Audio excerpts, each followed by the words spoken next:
It's not overstating to say that a country's level of success is largely dictated by its ability to produce or buy abundant, affordable energy.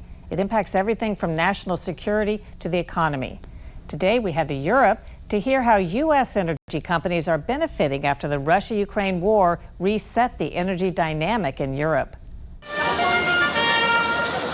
On our visit to Poland's capital of Warsaw, we learned the country is accelerating its push to become more energy independent. Julia Wick is an expert in energy transition at Poland's largest energy company, state-owned Orlen. To be clear, does Poland have any oil wells or natural gas of its own? Yeah, we have some, but it's just like a tiny bit of our needs. Europe is not very wealthy in the fields, in the oil and gas fields. Russia, on the other hand, is rich in energy, the world's second largest producer and exporter of natural gas, which is critical for heating and cooling and to generate electricity.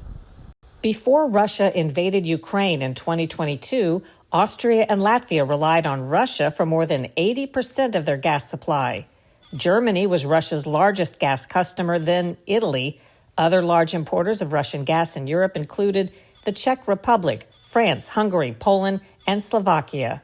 All told, in 2021, Russia supplied 45% of the European Union's natural gas.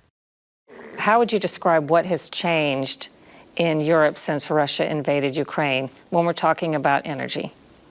I think the invasion of Russia on Ukraine changed quite a lot. At first, Europe fought very much about the green transition only, because it was like a top priority to change the system to be more eco-friendly for people, to be better for the environment. But I'm afraid that we forgot a bit about the energy security as a very important issue in the whole energy system resilience.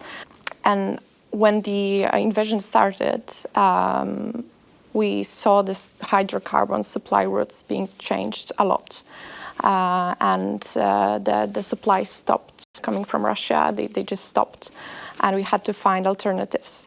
What role is the U.S. playing in this whole dynamic? I would say a huge role. The crisis didn't hit that much Poland when in 2022, when the war started, when the invasion started, basically.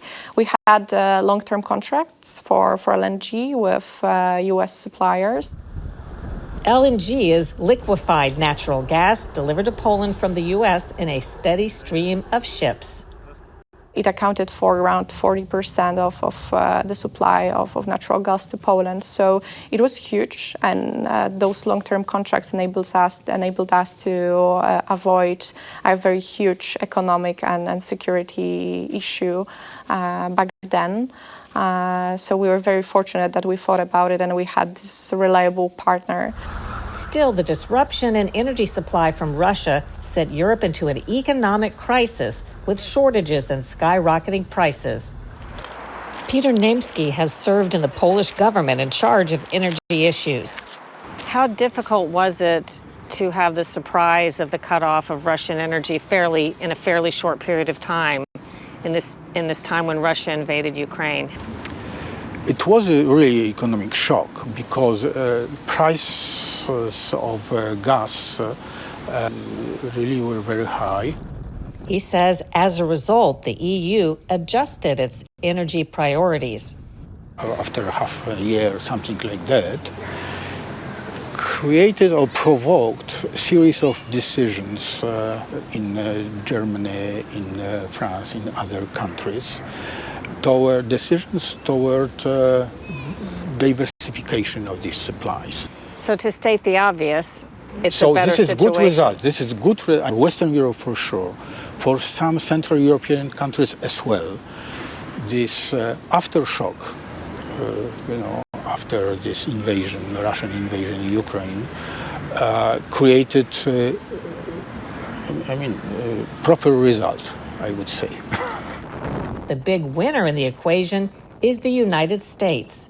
In 2023, the U.S. became the largest supplier of liquefied natural gas to Europe, providing nearly half of the total imports. We just, for a couple of years, focused more on the green transition and didn't think that much about the energy security. But then it changed, and now I think the energy security issues were elevated, very, very high on the agenda of the politicians in the EU. And now it's more levelized, I would say. So that's a very positive thing. Another bonus for U.S. companies. As part of its move toward more energy independence, U.S. Westinghouse Nuclear will build Poland's first nuclear power plant. Construction could start in 2028.